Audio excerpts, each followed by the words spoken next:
Assalamu alaikum, Sheikh. Alaikum assalam wa rahmatullah. Sheikh, my question is, suppose there is someone whose mother works in an interest-based bank.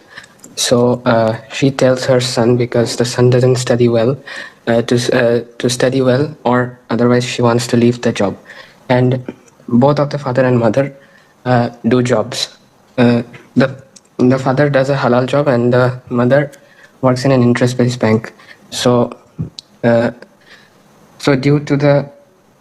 mother bears the expenses of the child, education and other things.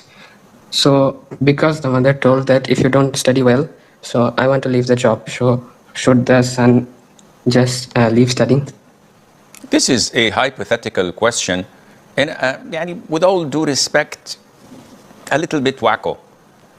The boy has to study in order to build a future, get married and find a job. His mom's job is haram, and she's not working only for him. So she doesn't care whether Allah is angry or not. She likes the job, she likes the high pay, she likes the banking prestige and the office environment that banks have, which usually is lucrative and interesting. If he works, if he studies hard to build a future for himself, to graduate, to be able to find a halal job, whether the money comes from his mom or with his father, that's on them. He's not the one who told mom, no, please stay in your job so I can study. I'm going to study and do well. If you want to pay for my school from your haram job, that's on you. You're the one who's earning it. Whatever you pay for my school and for my affairs is halal for me, but it's haram for you because you earned it.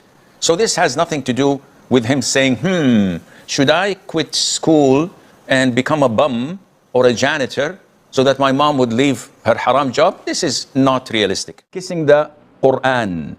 We see a lot of people after reading the Qur'an, they close it and they kiss it. And some of them even prostrate on it. So they do this and they do this. And this is also done when you find a piece of bread on the road. You kiss it and you put it on your forehead and you put it in a high place. If you find a $500 bill, you kiss it, you prostrate in it, and you put it in your wallet. Excuse me, where did this come from? This is all not part of Islam.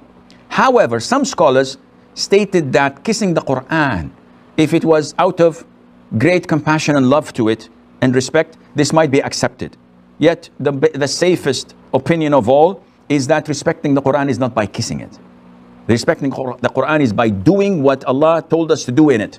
So you kiss it from here till Fajr time. But you deal in riba, and you borrow in riba, and you lie, and you cheat people, and you don't pray on time, and you don't give your zakat on time, and you abuse others.